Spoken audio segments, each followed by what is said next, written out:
একদিনে 2 দফা বোমার হুমকি দিয়ে বার্তা পাওয়ার পর ঢাকার হযরত শাহজালাল রহমতুল্লাহ আলাইহি আন্তর্জাতিক বিমানবন্দরের নিরাপত্তা বাড়িয়েছে কর্তৃপক্ষ। পাকিস্তানি একটি নম্বর থেকে হুমকির বার্তা আসার ঘটনায় বুধবার 22 জানুয়ারি সকাল থেকে ব্যস্ত সময় কাটছিল বিমানবন্দরের নিরাপত্তায় কর্মরত সংস্থাগুলোর সদস্যদের। সেই হুমকিদাতাকে শনাক্ত করা যায়নি। এর মধ্যে রাতে মালয়েশিয়ার একটি নম্বর থেকে আবারও হুমকি দেওয়া হয়। শাহজালাল আন্তর্জাতিক বিমানবন্দরের নির্বাহী পরিচালক গ্রুপ ক্যাপ্টেন কামরুল ইসলাম বলেন, অপরিচিত একটি নম্বর থেকে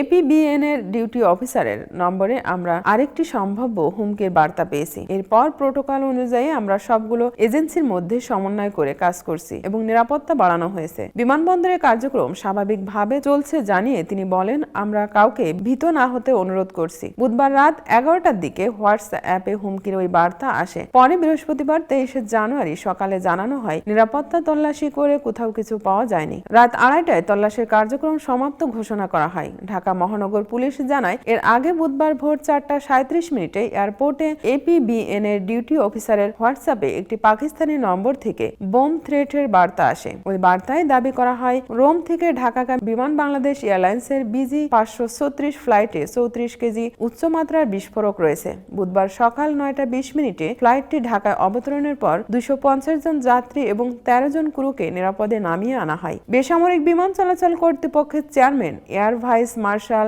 মঞ্জুর কবির ভূঁইয়া বুধবার বিকালে এক সংবাদ সম্মেলনে বলেন, বিমানবন্দরের এপিবিএন কন্ট্রোল রুমের ডিউটি অফিসারের সরকারি নম্বরে উড়োজাহাজে বোমা থাকার বার্তাটি আসে। পরে সেই নম্বরে তথ্যদাতার সঙ্গে কিছু আলাপ হয়, তবে তিনি ভয়েস কল রিসিভ করেননি। ওই ব্যক্তি কি হুমকিদাতা না তথ্যদাতা?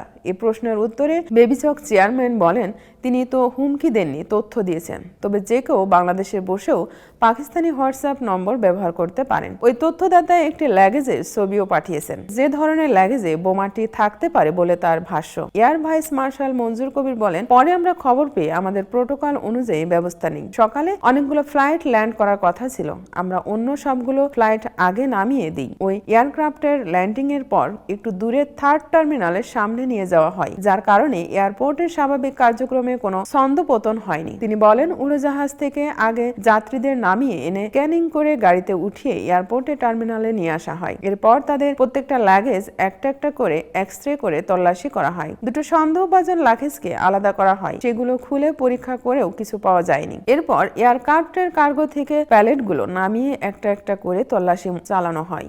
বেবিচক চেয়ারম্যান বলেন, বিমান বাহিনী, পুলিশ, র্যাব, আনসার সহ সবগুলো সংস্থার সদস্যরা এই কার্যক্রমে অংশ নেন। পুলিশের কুকুরগুলোকে কাজে লাগানো হয়।